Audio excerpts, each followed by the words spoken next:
We live in a consumer society. Our lives revolve around shops, supermarkets, new experiences, new stuff.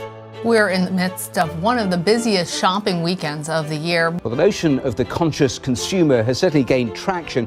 The textile industry in Leicester has been under investigation. A world surrounded by image, advertising, marketing, one-day delivery, product placement, gadgets and fast fashion.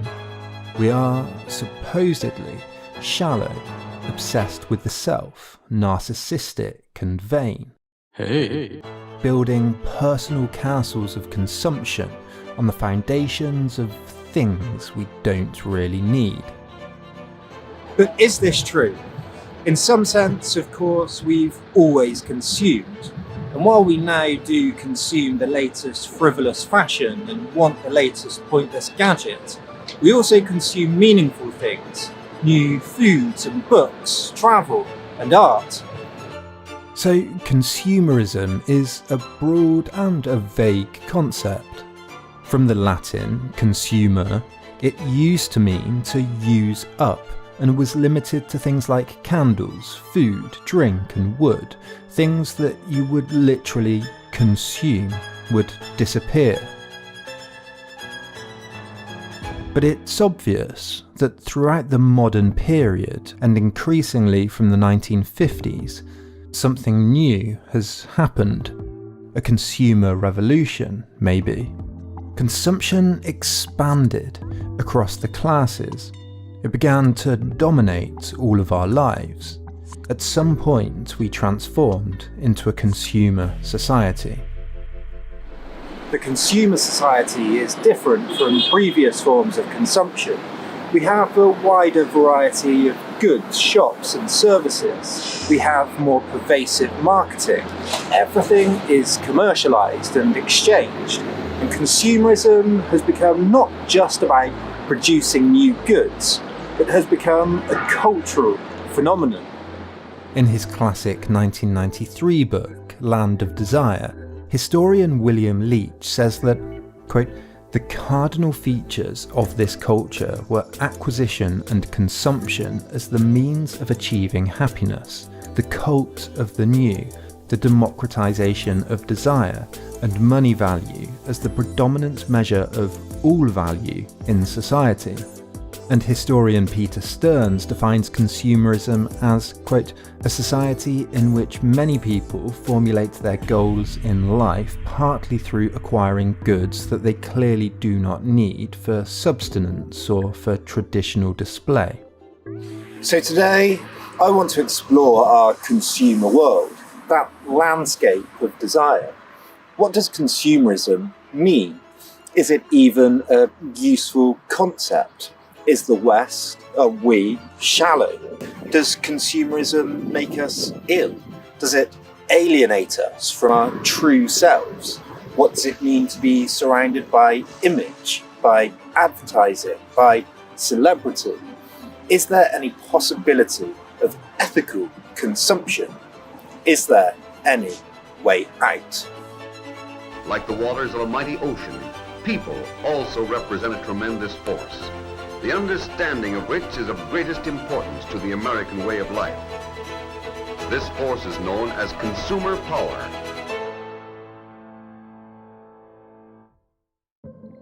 To fully understand the function of outdoor advertising in modern living, it is necessary to keep in mind the day-by-day activities of the people who are reached by this powerful form of advertising media. They work, they play, they study, and most important of all, they buy.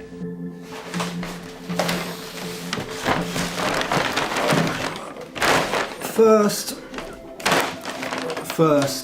we need to look at the history of how consumerism developed, what we might have lost, and when and why this change happened, to really understand what our consumer society is.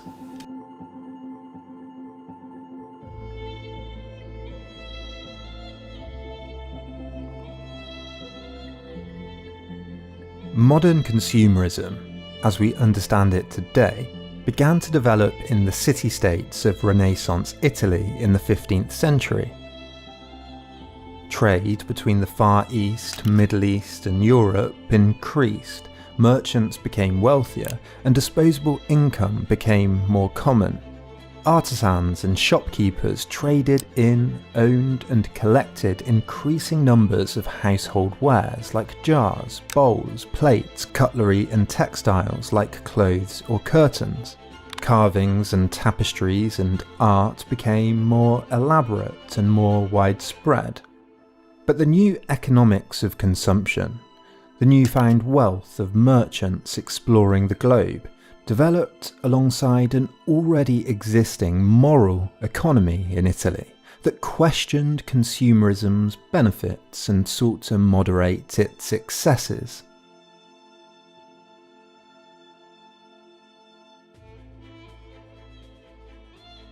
Aristotle, whose works became more widely read during the Renaissance, had argued that the displaying of wealth should be done virtuously. A wealthy man, he said, to be admired, should contribute to public works and communal feasts. Brash, undirected luxury was immoral. It had no social use. For Plato, too, luxury led to laziness, corruption, and an inward drive for ever-increasing selfish desires. The ancient Stoics also rejected the idea of becoming attached to anything material and fleeting. Identifying with and becoming attached to an external world outside of your control would only lead to frustration when those attachments were challenged, perished, or were taken away. The ancient Greeks, for the most part, had emphasized an inner, virtuous life. The Christian Church, which of course had a strong presence in Renaissance Italy, adopted the values of these ancient Greek philosophies, and so many in places like Florence, Venice and Milan were sceptical of this new commercial culture. The newly wealthy merchants had to ensure that their possessions were consistent with the conservative sensibilities of the time. In 1497, for example, one friar started a bonfire of vanities in the middle of Florence. Board games, instruments, cosmetics, clothes and tapestries, anything that could tempt one into sin, were all burned as citizens danced around the bonfire. Venetians passed laws trying to regulate luxury, taxing spending at weddings and prohibiting certain dress styles, and tapestries more than a certain length. As commerce thrived across Europe, other European states followed. In England, for example, wearing purple silk and gold was restricted to royals. In London, in 1574, a tailor was sent to prison for wearing, quote, a pair of hose lined with taffety and a shirt edged with silver, contrary to the ordinances. While in much of Asia, the Buddhist tradition, much like the Stoics, rejected the idea of attachment with possessions, with the external world.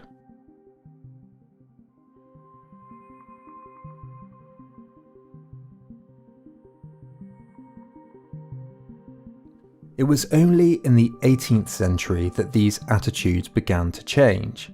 As global trade increased, people began collecting new and unique candlesticks, exotic linens and textiles, spices, tankards, bird cages, porcelain, stockings, pipes and soaps. A taste for new foods and drinks, made cheaper and more abundant by the Atlantic slave trade, increased, and consumers became addicted to coffee, tea, chocolate, and especially sugar. Cotton from plants instead of animals, again made cheaper with slave labour, became more affordable, took dyes better, and suddenly clothes became more colourful, more varied, more abundant. All of this coincided with the development of modern marketing, advertising and salesmanship as merchants sought new ways to promote new goods. English pottery maker Josiah Wedgwood, central to the Industrial Revolution, invented the modern salesman in the 18th century. As the historian Neil McKendrick writes, Wedgwood used inertia selling campaigns, product differentiation, market segmentation, detailed market research, embryonic self-service schemes, money back if not satisfied policies, free carriage, giveaway sales promotions, auctions, lotteries, catalogues, advanced credit, 3-tier discount schemes, including major discounts for first orders, and almost every form of advertisement, trade cards, shop signs, letterheads, billheads, newspaper and magazine advertisements, fashion plates and fashion magazines, solicited puffs, organised propaganda campaigns, even false attacks organised to produce the opportunity to publicise the counterattack. Throughout the 19th century, consumerism continued entering the home. In Britain, a new trend, wallpaper, led to sales going through the roof. Art and photography, miniature replicas of statues and ornaments all became cheaper to reproduce and manufacture, and so became more popular. Clocks and watches were suddenly everywhere. Then, the glass window was invented. Shop windows, glass cabinets and displays created a new relationship between the consumer good and the consumer. Perhaps more than any other medium, the historian J.W. Lundstrom writes, glass democratized desire even as it democratized access to goods. And in the 20th century, DIY, tools, commercial music, radio, cinema, television, technology and gadgets and computers supercharged the consumer revolution. McDonald's opened its doors in 1955, credit cards were introduced in 1958, comic books in Hollywood, Microsoft and Apple took over the world. Supermarkets and shopping malls sprang up and governments invested in highways to connect them. In 1946, there were just 8 suburban shopping centres in the US. 14 years later, in 1960, there were almost 4,000. These new cathedrals of commerce epitomised the shift in culture. Famed architect Victor Gruen designed the largest shopping mall in the world in Detroit in 1952. It had hundreds of stores, private roads, a power plant, a police force, a water system, and was designed as a self-contained city. Gruen's next project in Minnesota was even more ambitious. He designed it so that deliveries, the organising of stock, the wires and pipes were accessed from the back, hidden from view, so that everything appeared on the shelves as if by magic. Gruen believed that these new developments could be the hearts of the new suburban communities that were springing up everywhere, that were in desperate need of a kind of spiritual, communal core. Later in life, though, he became appalled at how they turned out. He wrote that instead of providing the need, place and opportunity for participation in modern community life that the ancient Greek agora, the medieval market and place, and our town squares provided in the past, they become bastard developments. Gruen retired to Vienna, becoming a science fiction writer, commenting on the environmental destruction our new suburban culture was causing. So while consumerism developed over centuries, the post-war consumer revolution, the one we're all a product of and living in really right now, was a fundamental break from the past. Mass consumption became national, international. Advertising pervaded every living room through radio and television and then the internet. Disposable income increased for many.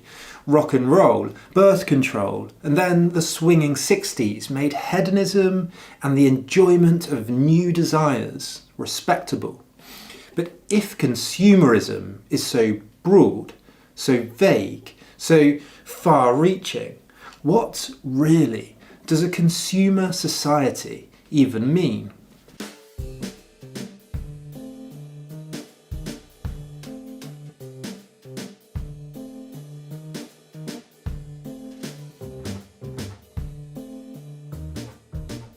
Okay, so we've looked at some history. What about the culture, the psychology, the sociology, the philosophy of consumerism? There's clearly not one single consumerism though. We consume everything from food to music to essential oils to new package experiences. Is it all just hedonistic?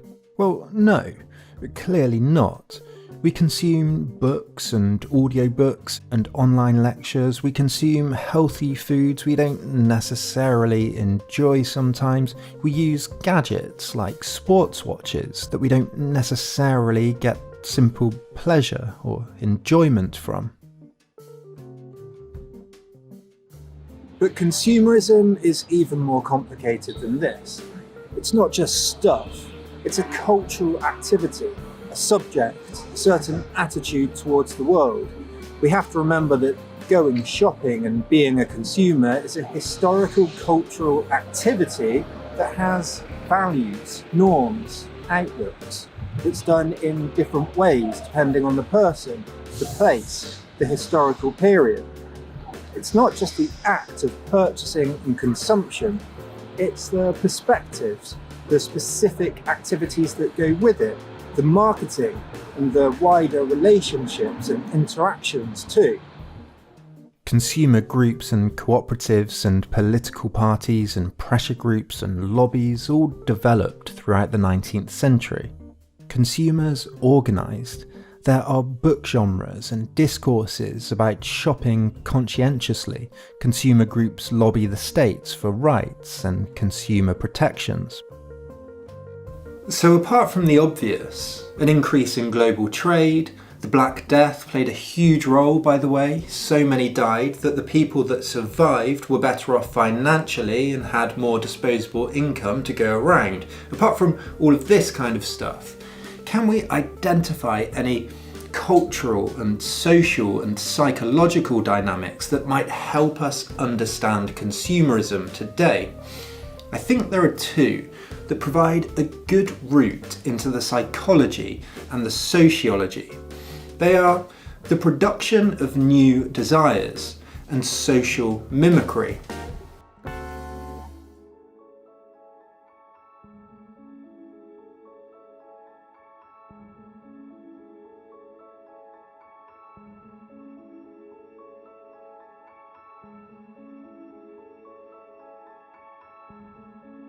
Some objects, some consumer goods, fulfill a simple, natural, biological need. We eat to satiate ourselves. We buy a bed to sleep on, a home to protect us from the elements. But we're not just a needs species. We go beyond our simple needs. We create new desires, new ways of being in the world. We seem to have a desire for the new, but really understanding what that means, what it could mean, has only developed over the past few hundred years. We can see this shift in what desire means across the 19th century. Sociologist Colin Campbell argues, for example, that Romanticism, that hugely influential pan-European movement that emphasised feelings, sentiments, emotions, novel experiences and adventure and creativity, was an important part of the development of a consumerist outlook. Campbell writes that the consumer withdraws from reality as fast as he encounters it, ever casting his daydreams forward in time, attaching them to objects of desire, and then subsequently unhooking them from these objects as and when they are attained and experienced.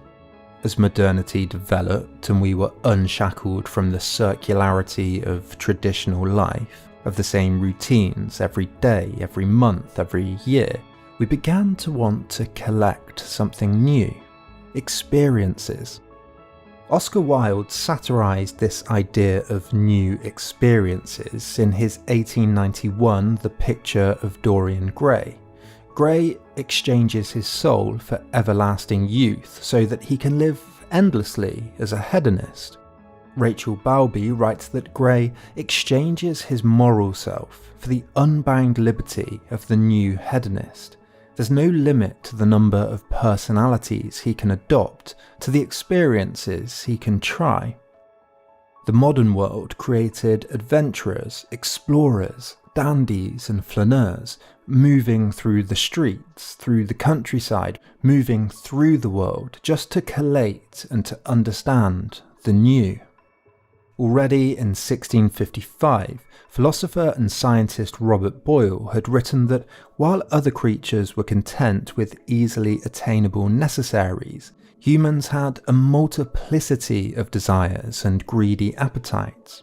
In 1741's Fable of the Bees, Bernard Mandeville had argued against the received wisdom of Christianity, the ancient Greeks and the Romans, that private vice and selfish individual desire were simply pernicious. Instead, he said, they were socially useful. They created more trade, more commerce, and in the end made everyone better off. Scottish Enlightenment philosopher David Hume agreed to an extent, writing that indolent luxury was still pernicious, but that an increase and consumption of all the commodities which serve to the ornament and pleasures of life are advantages to society.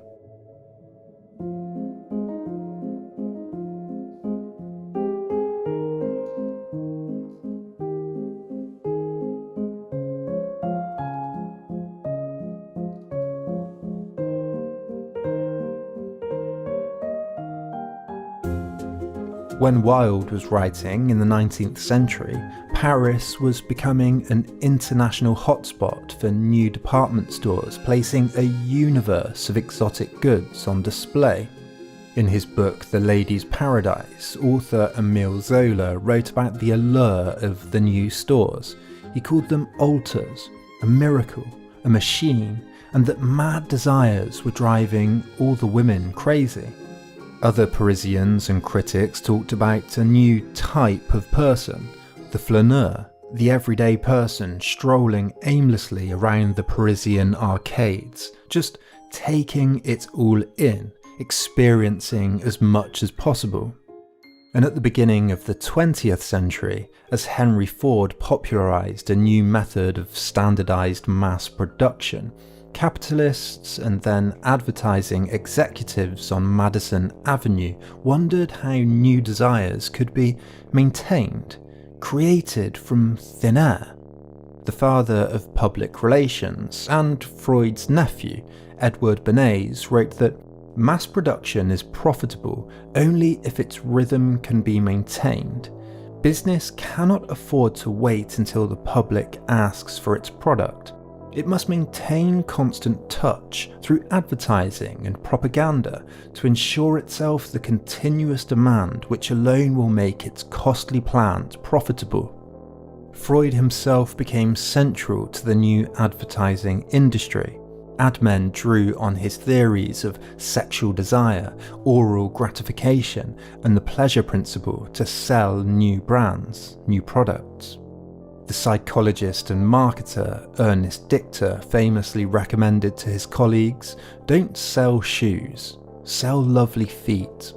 The shift was that the consumerism and marketing that was developing wasn't about needs, it was about new fantasies, new lives, becoming a new and different person. It wasn't about the present, it was about the future. The bank Lehman Brothers' Paul Mazur wrote that we must shift America from a needs to a desires culture.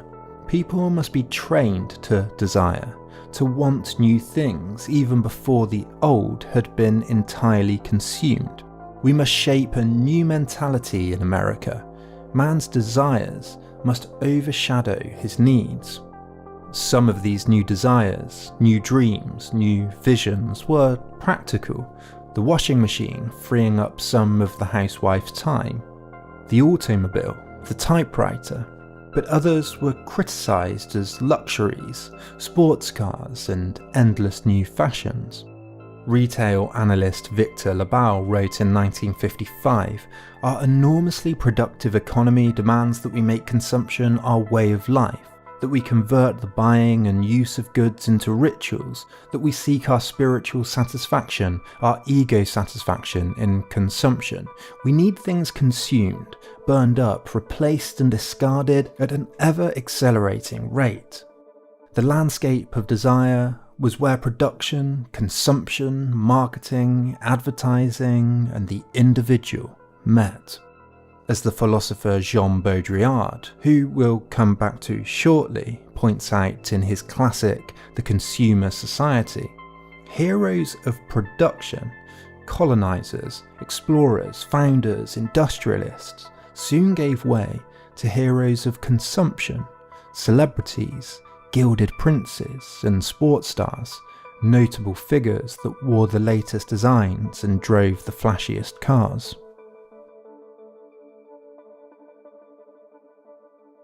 Paris was once the point of origin for fashion, but nowadays Paris can only send hints to Hollywood. For the rest of the continent looks to the motion picture screen for real information about clothes.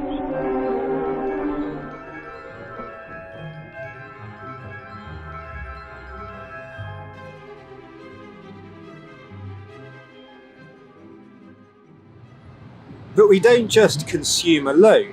We don't invent our own desires independently. Those figures, those heroes of consumption, and our social life more broadly, provide models for mimicry.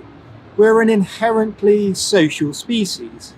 In the old royal courts of Europe, adopting conspicuous styles stood one out from your competitors. Now, celebrities and models and the like set trends, but we all like to be ahead of the pack.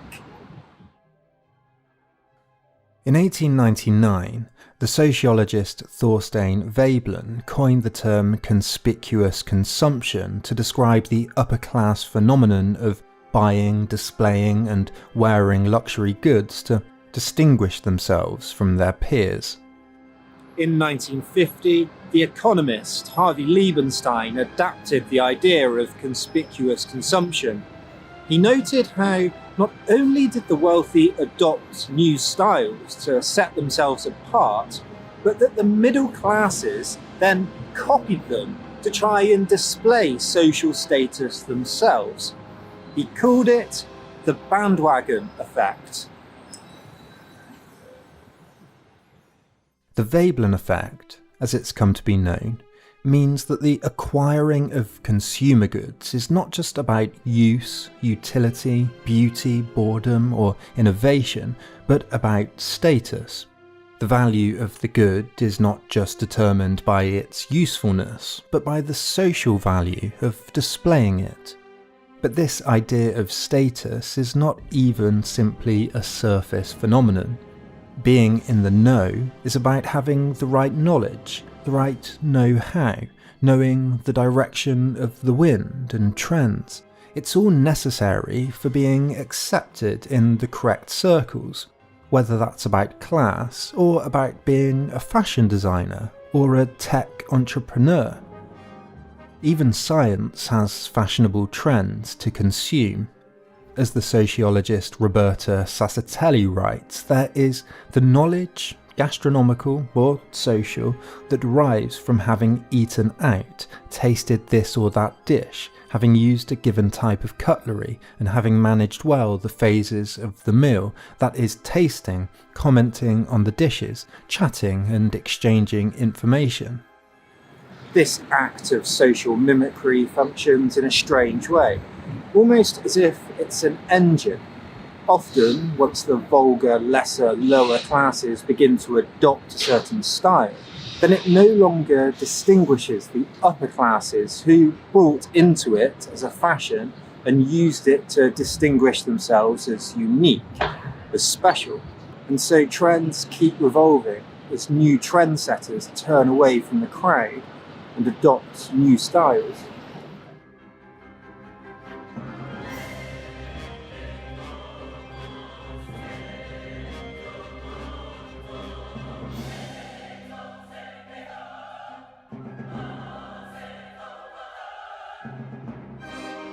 The sociologist George Simmel wrote that as soon as the lower classes begin to copy their style, thereby crossing the line of the demarcation the upper classes have drawn and destroying the uniformity of their coherence, the upper classes turn away from this style and adopt a new one, which in turn differentiated them from the masses, and thus the game goes merrily on.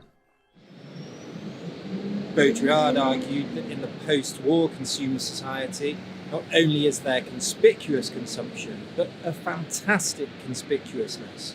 We're everywhere surrounded by styles and images to imitate, new gadgets to employ, and the turnover rate for these new fashions is inexorable. Okay, so consumerism is maybe about creating new desires and social mimicry, but you might be wondering, what's bad about this? Where's the problem? I buy new camera equipment, new lights, new microphones and books. I have a bike over here that would be impossible to manufacture in the way that it is just 20 years ago. All of these things are desires that have been created, and, well, I watch reviews and things, especially on the internet, and I see what photographers use, etc. So that's the social mimicry. But the point I'm getting at, I guess, is that I find all of this stuff useful. I find the task I use them for, making YouTube videos, meaningful. And I hope you do too. So again, where's the problem?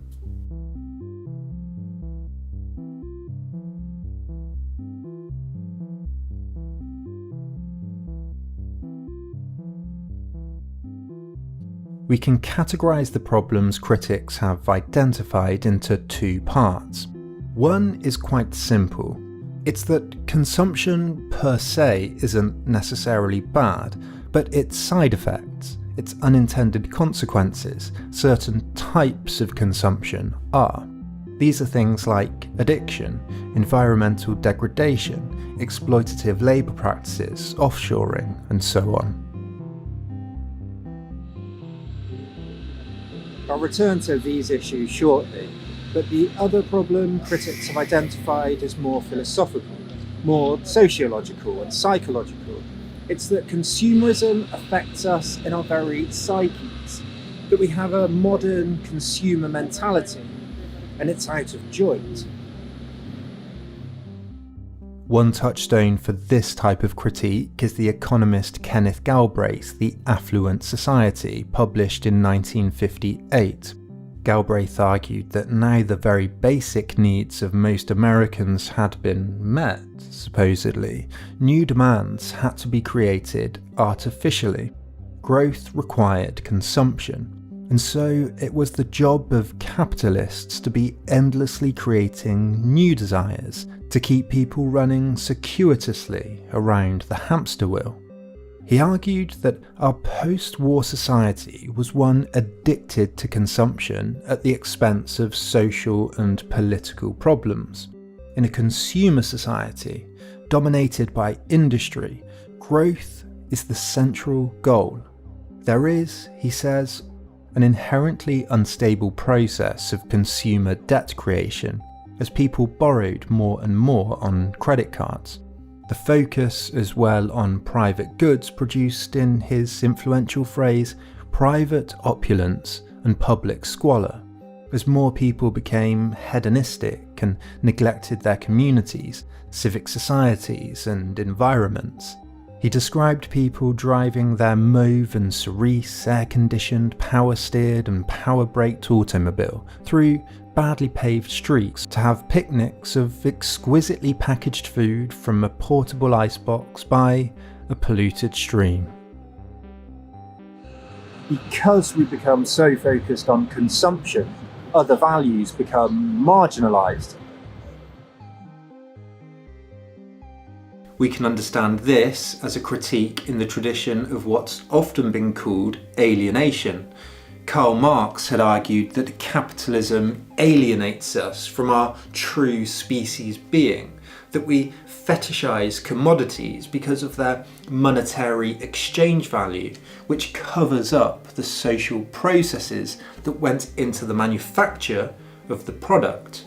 We see the world through the lens of a cash nexus, which covers up what's really going on in reality, in the social world, in the factories, in the labourers, and under the surface.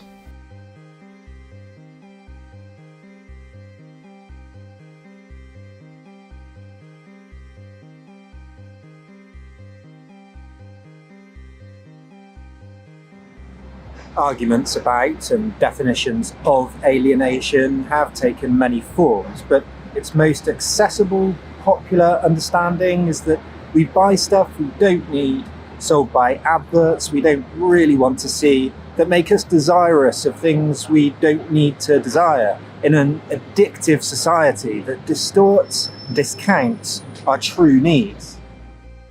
In his book, Empire of Things, historian Frank Trentman argues that we used to see ourselves as part of the world, more holistically, and that the entire world and our experience of it was thought of more organically, more immediately, more sacredly even. He says, though, that this view was, quote, torn asunder by René Descartes, who in the 1640s argued that the mind was an entity separate from the body and the material world. A century and a half later, Immanuel Kant is said to have completed humankind's victory over things. What this means is that many philosophers of the Enlightenment argued that we could stand apart from the world, rationalise it, calculate it logically, see things objectively. This shift contributed to our mistaken belief that we could simply control the world around us, that we could manipulate and collect and examine objects and, as a consequence, consumer goods.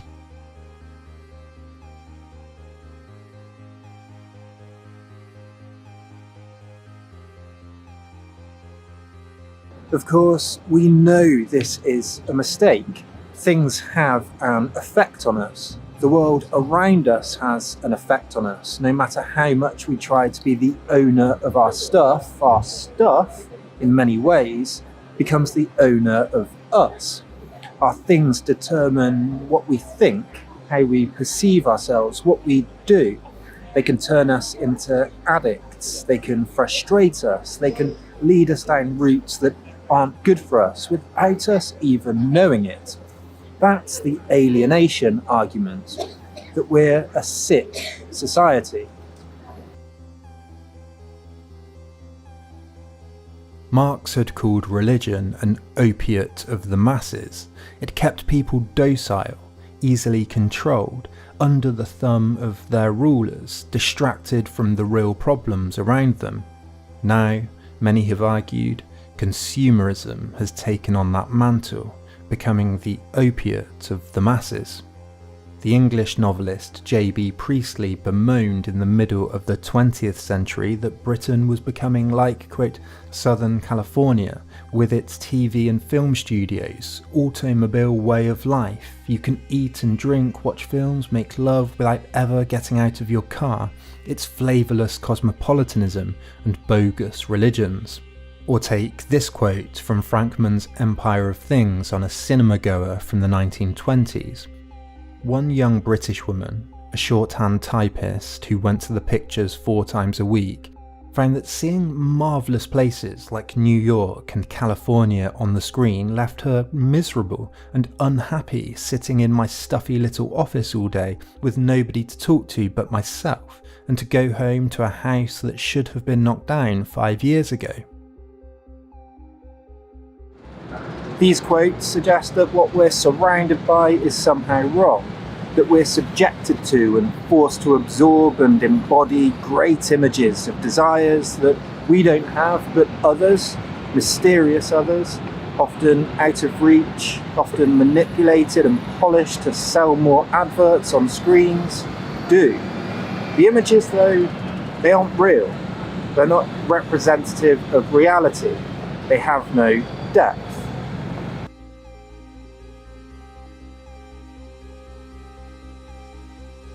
The postmodern consumer society is associated with the MTV viewer, channel hopping, flipping through images with an easily accessible remote, listening to disjointed sounds and flashing images, and watching flashing lights without really ever feeling anything, without ever really being connected to anything.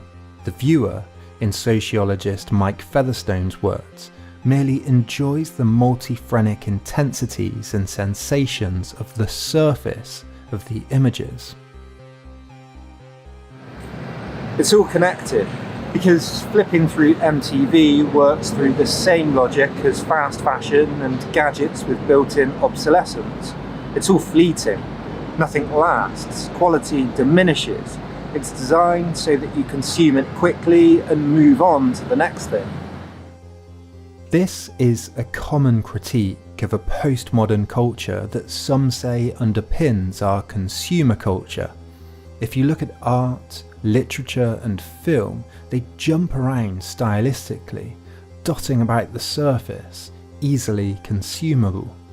Fast fashion trends come and go, styles in fashion and film are just stuck together in pastiche. The world moves so fast that nothing can be properly understood, analysed, critiqued. There is, in the philosopher Fredric Jameson's words, a depthlessness to our world. It's driven by production and consumption, but psychologizes us by infecting our culture too. The Frankfurt School philosophers Adorno and Horkheimer argued that Hollywood and the wider culture industry that developed across the 20th century was shallow. Everything was standardized to reduce costs and commodified to reach the widest consumer market. All culture, music, fashion, art, film, was reduced to the lowest common denominator so that it could be consumed by the largest number of consumers. They wrote, "Culture today is infecting everything with sameness. Film, radio and magazines form a system. Each branch of culture is unanimous within itself, and all are unanimous together. Each character can pop up interchangeably in each film. Iron Man and Captain America can be replaced with new incarnations. Remakes and reboots are everywhere. Each new storyline is easily recognisable. The same types of humour resonate throughout, and product placement is everywhere. It's simple, easy, consumable." We can see similar arguments in three more thinkers: Fredric Jameson, Jean Baudrillard, and David Harvey. They all put emphasis on the culture of our postmodern consumer society too, that it's obsessed with image, with shallowness, with a lack of depth. I want to quickly go through each one, because there are similarities in them that might help us understand what unifies many of the critiques, and so we can then return to think about some better solutions maybe. After that, we'll turn to quickly what they might have left out, what criticisms of them there are, before trying to think of consumerism in a new way.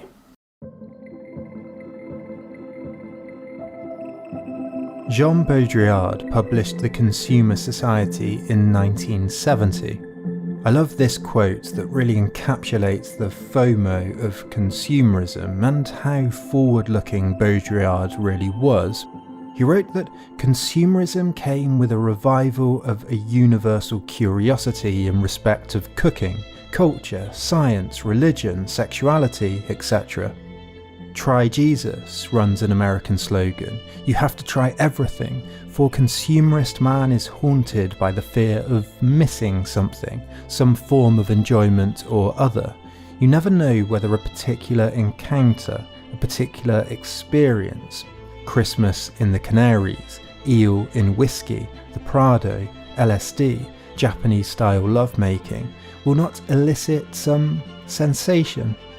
It's no longer desire, or even taste, or a specific inclination that are at stake, but a generalised curiosity, driven by a vague sense of unease. Baudrillard was primarily concerned with image and language, the signs of consumer advertising and commercial speak. He talked about the dizzying abundance of those signs and argued that we were so saturated in the language of consumerism that the language dominated our lives more than any other way of communicating with each other. He wrote, "There is, all around us today, a kind of fantastic conspicuousness of consumption and abundance, constituted by the multiplication of objects, services, and material goods, and this represents something of a fundamental mutation in the ecology of the human species." For Marx, under capitalism, what he called the use value of an object, the real value of what it's worth to me and us societally to use this mug, for example, had been replaced in our heads with an exchange value. We think instead about how much an item is worth economically.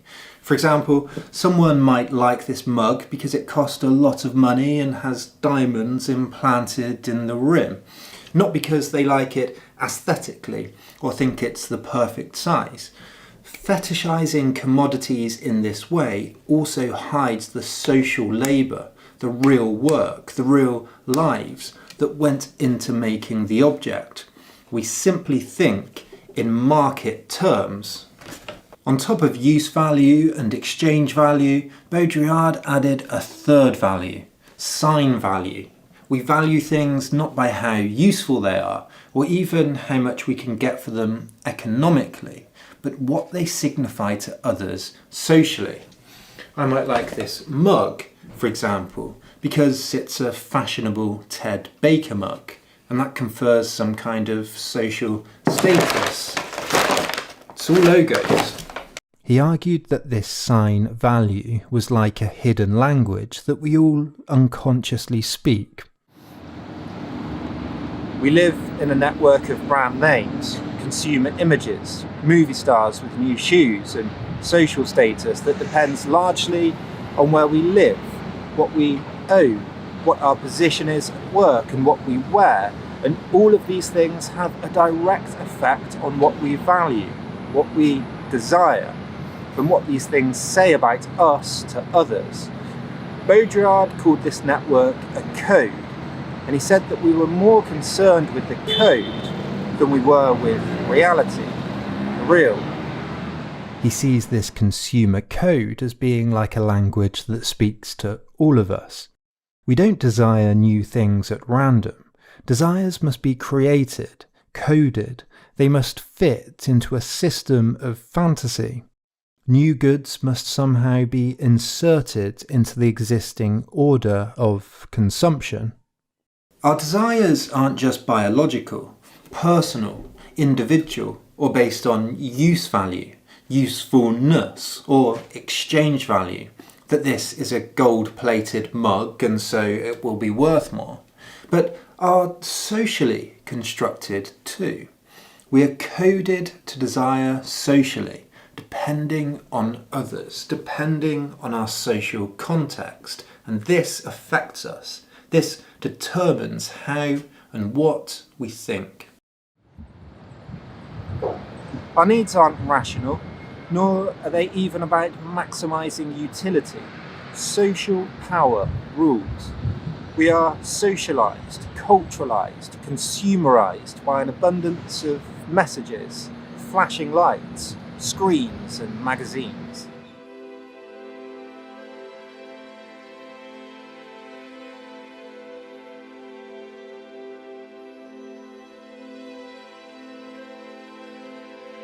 What drives this? Well, Baudrillard returns in many ways to Veblen's theory of conspicuous consumption. We want to distinguish ourselves, set ourselves apart socially. He calls it the dialectic of conformism and originality. We both want to conform, be part of the pack, and be original, stand outside of the pack. There is, he says, quote, a need of the individual to differentiate himself as one more element in the repertoire of human needs, which it sees as alternating with the opposite need to conform. Manufacturers want to fit these new desires, this code, into our lives without continuously upending their whole manufacturing lines. Modern furniture is designed to be flexible, mobile, interchangeable, without depth so that it can fit together in different spaces and be moved around easily. Everything is in neutral colours and, like IKEA, fits together like a puzzle, like a code. Tradition, uniqueness, odd shapes, personal history is no longer important in the home. It's about flatness, neutralness. Every house, every home, exterior and interior, looks the same. Apple also resembles this, functions with the same logic as IKEA. You're sold a new Mac and now you need a new iPad, iPhone, iWatch, AirPods. And if you don't have Apple, you need one because you might be left out. You can't use iChat and you can't send photos easily to your friends. The consumer code draws you in. If not, you're ostracised. Anticipating Apple, Baudrillard says that few objects today are offered alone, without a context of objects which speaks them. Shop windows, adverts, brand names all come together in a cohesive vision. Baudrillard is famously pessimistic about this state of affairs. He argues we're so soaked in this type of culture that we can no longer discover our true, authentic needs underneath. Everything is alienated because everything can be exchanged away. Nothing is transcendental. Everything is pastiche. The car advert relies on the sunglasses. The sunglasses are advertised with someone on holiday relaxing by the pool on a holiday package trip. The dream is a holiday in Bermuda because that's where Brad Pitt went and that's what he talked about on a chat show. All of these phenomena build, construct and direct our desires. But true meaning, he says, what we really need is lost. He uses the example of kitsch products to illustrate what he means.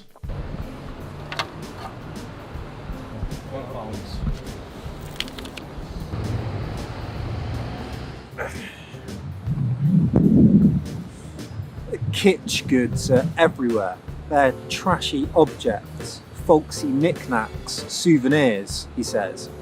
But they're shallow imitations. They're no longer connected to the real reason, the original reason the piece of art or the historical landmark was produced. Kitsch is the ultimate in artificial desire. He writes, kitsch can be anywhere, in the detail of an object or in the plan of a new residential area, in an artificial flower or in a photo novel. It can be best defined as a pseudo-object, or, in other words, a simulation, a copy, an imitation, a stereotype, as a dearth of real signification and a superabundance of signs. The kitsch object is a sign. It's not about the object. It signifies that you've been somewhere, been on holiday to Rome and seen the Colosseum, or London and seen Big Ben. They are just, quote, part of the package, the constellation of accessories by which the socio-cultural standing of the average citizen is determined. Pop art functions in a similar way. It's all surface. It uses the signifiers of the world around us and slaps it together, ignoring the true, deep meaning that's been ignored and hidden. He says, whereas all art up to pop was based on a depth vision of the world, pop regards itself as homogeneous with this imminent order of signs, homogeneous with their industrial mass production, and hence with the artificial manufactured character of the whole environment.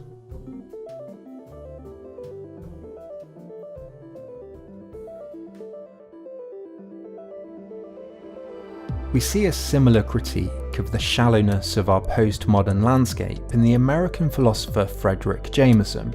His essay, turned into a book, Postmodernism or the Cultural Logic of Late Capitalism, published in 1984, has been called the most discussed article of the 1980s. For Jameson, there is a particular reason why consumer culture is shallow. He writes that our postmodern culture is schizophrenic. It jumps from place to place and relies on, quote, a new depthlessness which finds its prolongation both in contemporary theory and in a whole new culture of the image, and the weakening of historicity, both in our relationship to public history and in the new forms of our private temporality. What this means is that culture has become so shallow that our relationship to the depth of history, the history that produced us, has been lost. Culture is fragmented because capitalism is fragmented. We are detached from everything because we have to be.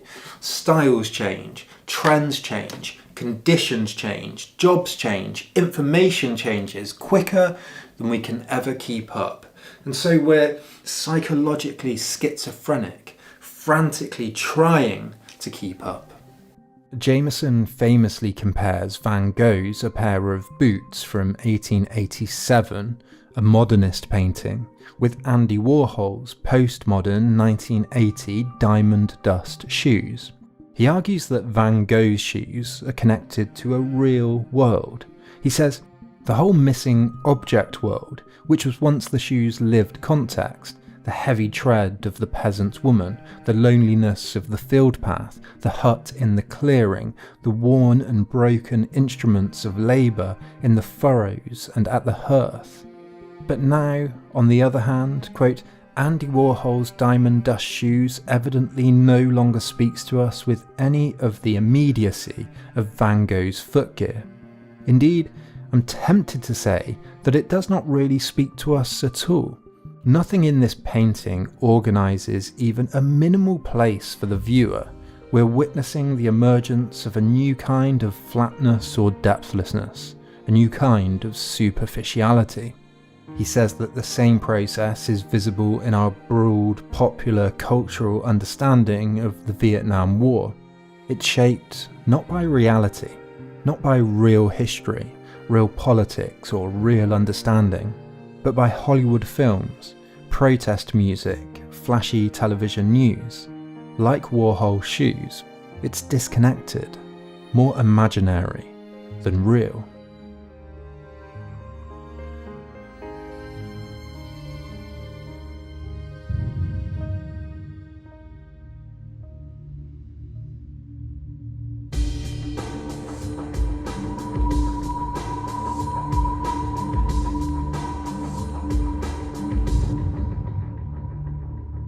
The Marxist thinker David Harvey writes more about the economic foundations of this depthlessness.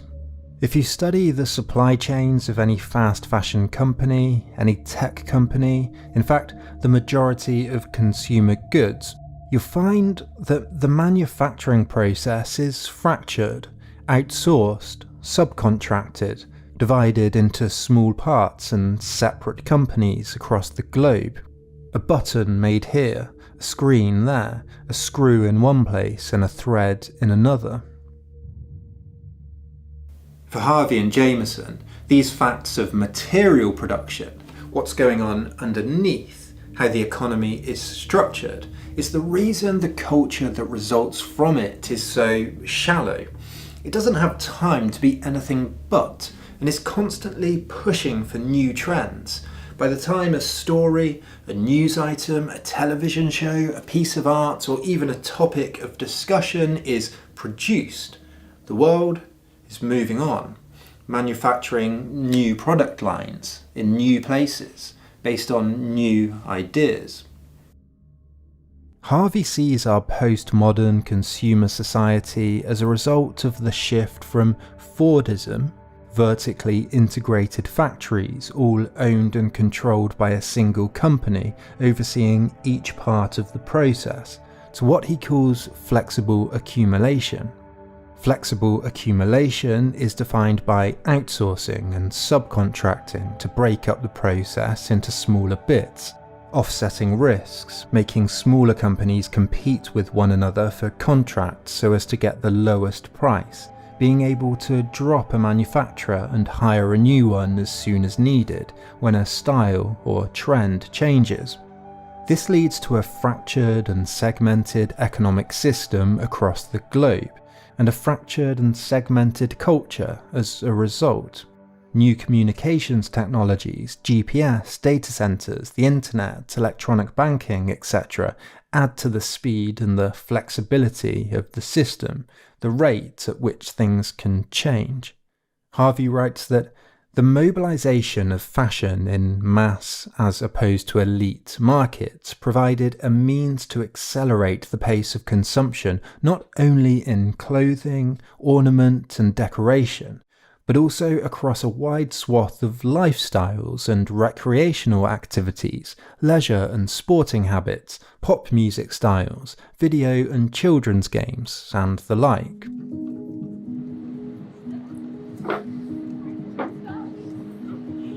Thank you very much.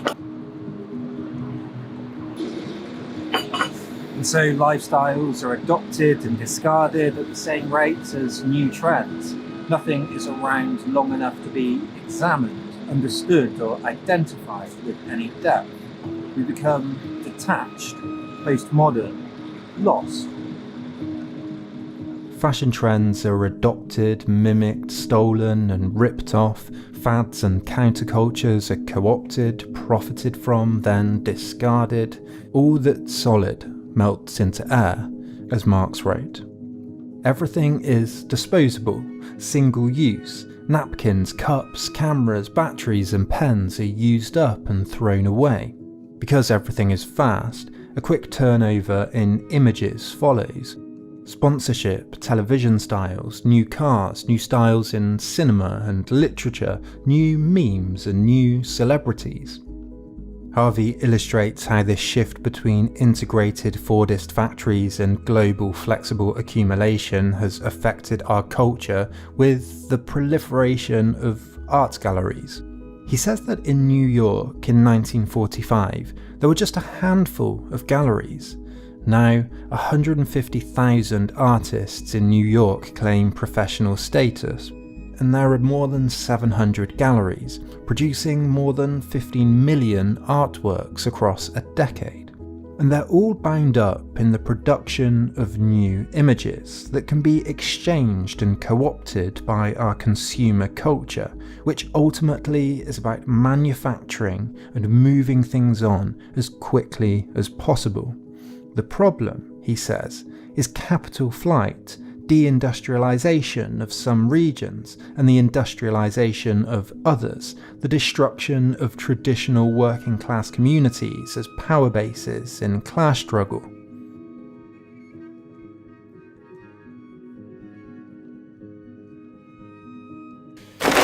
Okay, let's summarise. There are two critiques. The one we just covered is about alienation, about us psychologically, that there's a depthlessness, everything is surface, everything moves too quickly, and according to many, we're alienated from our true needs, from the true use value of objects and goods. This is a kind of humanist critique. It focuses on us, on our being. The other critique is somewhat simpler. It's that consumerism is destroying the planet and the environment. That consumerism per se isn't bad, but the appalling work conditions and labour rights and child labour practices in places like Bangladesh are.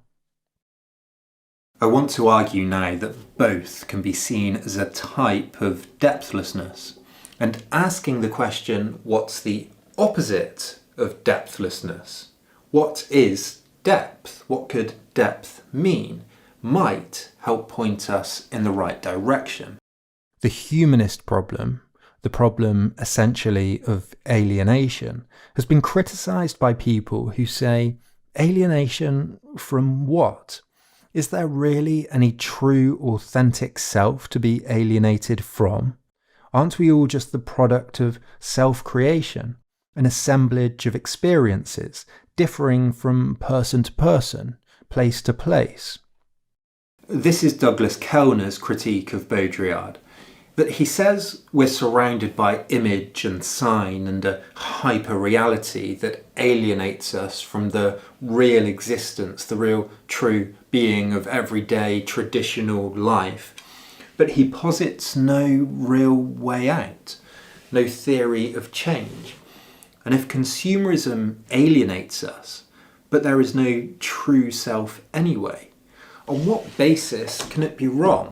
I think this is true, but it doesn't mean we can't be alienated from our true needs, that certain things have a negative effect on us and the world, and other things a better effect, that some states of affairs in the world are more desirable than others, more fitting of how we want to live. I want to very quickly draw from two philosophers, Sartre and Spinoza, to make the case that to challenge the negatives of consumerism, we should aim to turn the depthlessness that is central to critiques of it into its opposite, depth. In turn, we aim to turn an alienated life into a more fulfilling one. The anthropologist Mary Douglas wrote that the main problem of social life is to pin down meaning so that they stay still for a little time. So whether it's fast-moving images or our clothes being made by children thousands of miles away, this idea holds. There's so much going on that it's impossible to understand it all, to pin it down. And so in many areas we live shallowly, not understanding, not thinking, not able to fully comprehend what goes into the construction of our everyday lives. So how do we pin down our fast-moving consumer culture to analyse it in depth? Thank you. That coffee was £5. That's about $7-8. The 17th century Dutch philosopher Baruch Spinoza suggested that we look at the world from what he described as the perspective of eternity. We should examine the causes of things, where they come from, how they function. We should always analyse our ideas, actions and desires, looking outwards and understanding them in the wider context of the world, like a spiderweb. We should look at things, essentially, in depth. We should understand where our food and clothes come from and the effect they're having on us and the wider community and world. And the French existentialist Jean-Paul Sartre made a similar point. He argued that our projects, our ideas, our opinions and values, our perspective on the world should fit together and rhyme. We should look at how things inform and affect one another. He argues that our experiences should fit together in a structure of meaning that we then impose onto the world. Meaning can be made deeper, more connected, more, meaningful, by uncovering and creating patterns between things so that the world rhymes, so that there's rhythm and coherence. So if I make YouTube videos, I become interested in cameras to film, but then I also become interested in photography and in how and where my cameras are made, what other things I can do with them, the history and philosophy of filmmaking and photography. These are brief references to two philosophers I've introduced in depth on the channel before. But I think they get at something that shines a light on the depthlessness of consumer culture, and they help with a problem I think thinkers like Jameson and Baudrillard run into. After reading them, you get the impression that consumerism is one totalising thing.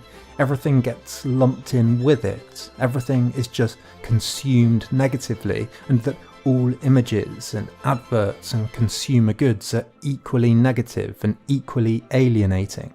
This ignores that not all things are consumed shallowly. Some are experienced, approached, and consumed with some depth.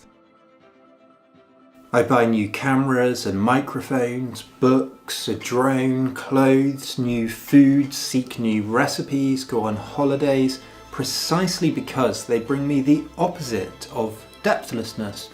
They create depth in my life. Someone might have bought this because they visited Westminster Abbey and they found it educational. They learnt a lot, they found it spiritual and want to be reminded of it and think about it at home in their kitchen. So to finish, let's have a quick look at how depth is created, but also what the limits of this way of thinking might be.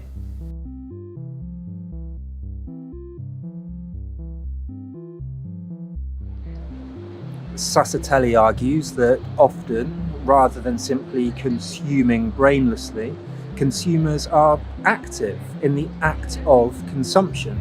They're also often decodifying, reinterpreting and criticising the PR, the adverts, the marketing, the products they consume.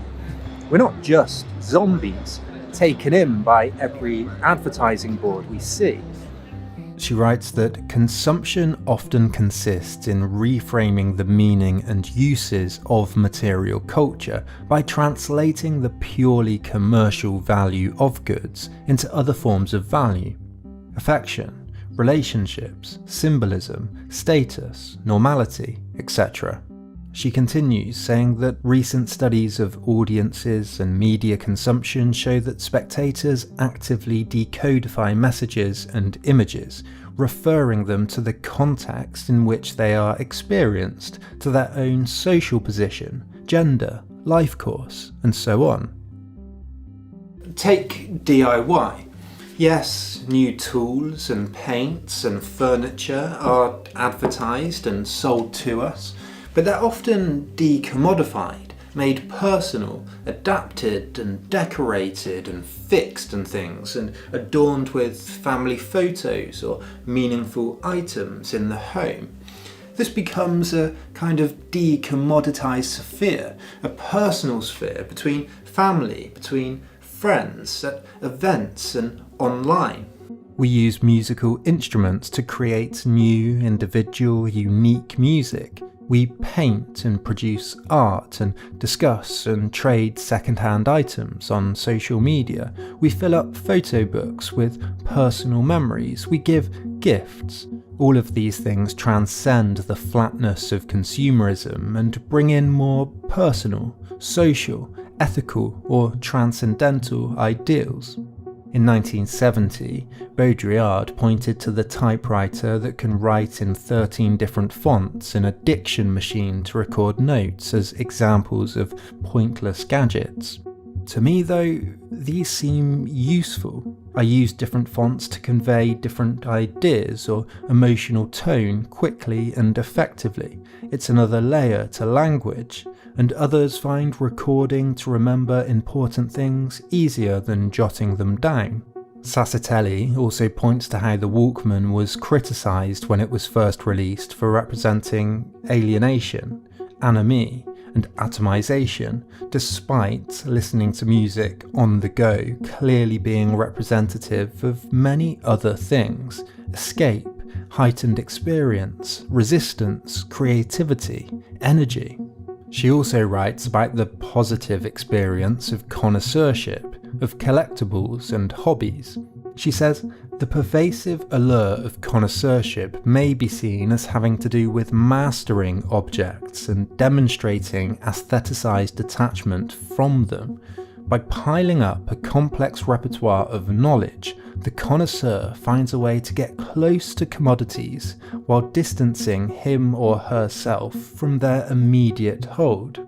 Others have pointed to cinema, television, and image more broadly being deeper than is often assumed. In his book on Baudrillard, Adam Roberts writes that for Baudrillard, Vietnam was a war flattened and emptied out to a basic layer of violence, mixed in with popular culture and TV, accompanied in many people's imagination by a soundtrack of 1960s pop music. But the violence and death was not hyperreal or simulated. It was real. My point is, in amongst the problems we've identified with consumer society, which are deep and vast, and all of these thinkers provide a really useful and important framework for analysing them, everywhere we look at the same time, we can also find depth, meaning, usefulness, creativity, and connection too. And we can apply this seeking after all these things, after depth, to our understanding of how things like supply chains work, what we think is unethical and what we think is ethical, what we want to support and what we want to avoid, what we want to push to regulate, to organise against, to think against, to politically change. And I think this is the opposite of shallowness, of depthlessness, the opposite of alienation. But am I being naive? Am I ignoring other issues? The breadth and scope of the problem, the addiction to new fashions, pointless new purchases, pollution or child labour, say?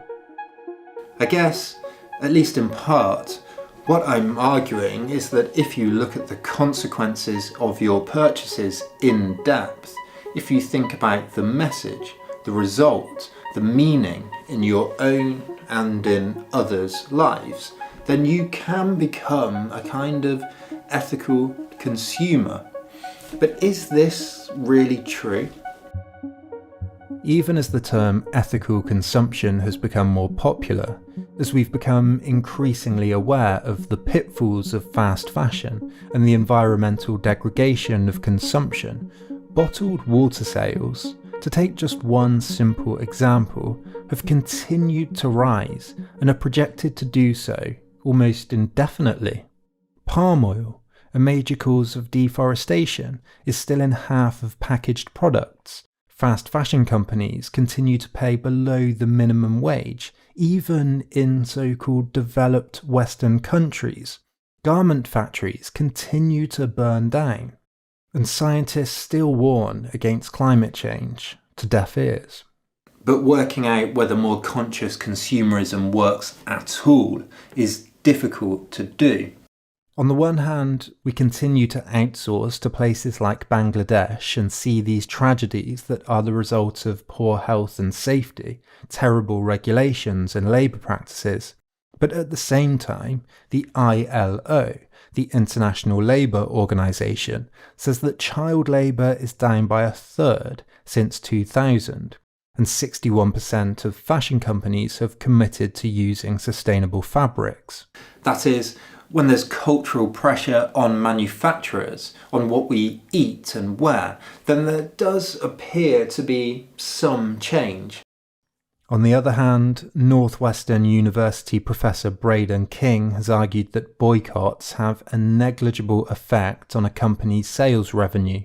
He says that the problem is we can't pay attention to any single controversy for very long. Yes, we talk about and we see news items on things like the tragic Rana Plaza building collapse in Bangladesh back in 2013 when over 1,000 died. We talk about it for a bit, but then we move on to other things. It gets quickly forgotten. And Terry Hathaway at the London School of Economics writes that even the most hyper-vigilant, well-informed shopper cannot know everything. The labour and conditions, the tools and the production of these tools, the raw materials and their extraction, the energy, etc. that goes into making even the most simple products. Instead, The consumer must buy in partial ignorance of all the factors, primarily on the basis of those attributes that are the most conspicuous, and to some degree based on trust. He continues, shopping at Whole Foods could be construed as support for higher welfare meat and organic agricultural methods, but it will equally support union busting, low wages for workers, and right-wing libertarian politics. So here is the crux of it. Our consumer society is messy, complex. It can both sustain us creatively and can destroy the planet. So maybe it is a useless concept. Well, I think we're better off thinking about it in its original sense, as consumer from the Latin, to use up, as not a noun, as something that just describes our society, but as a verb, as something we're all doing, or can do, or do at a certain time. And like anything we do, there's a chain of activity, social and historical and environmental and economic, that supports the consumption and that we in turn support by consuming.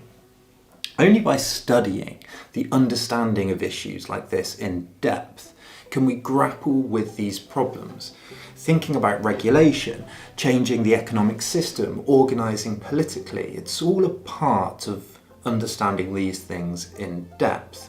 And everyone's interpretation of what to do, what they think is justified, what they think isn't, will be different. But as long as you're exploring your own attitudes, looking at the consequences, I think that's okay. And for many, like journalist Alden Wicker, ethical consumption just doesn't work. Instead, he argues, we should donate some of the money we would spend on consumption on going greener or on donations to NGOs and green politicians. But to me, this is part of ethical consumption. It's part of thinking broader, thinking more deeply about the issues. In the same vein, commentator Robert Reich has reminded us that when you hear a company boast about how environmentally friendly it is, hold the applause. Under super-competitive capitalism, what I've termed super-capitalism, it's naive to think corporations can or will sacrifice profits and shareholder returns in order to fight global warming. Firms that go green to improve their public relations or cut their costs or anticipate regulations are being smart, not virtuous. So it's important to approach all this with a multifaceted attitude. Depth means more eyes on the issues. Depth means engaging with the politics. Depth means exploring our own desires and beliefs vigilantly, taking an issue, something we consume, and understanding the ramifications. And this, doing some practical philosophy, trying to apply the things we've just learned, is something that I want to try and do next time.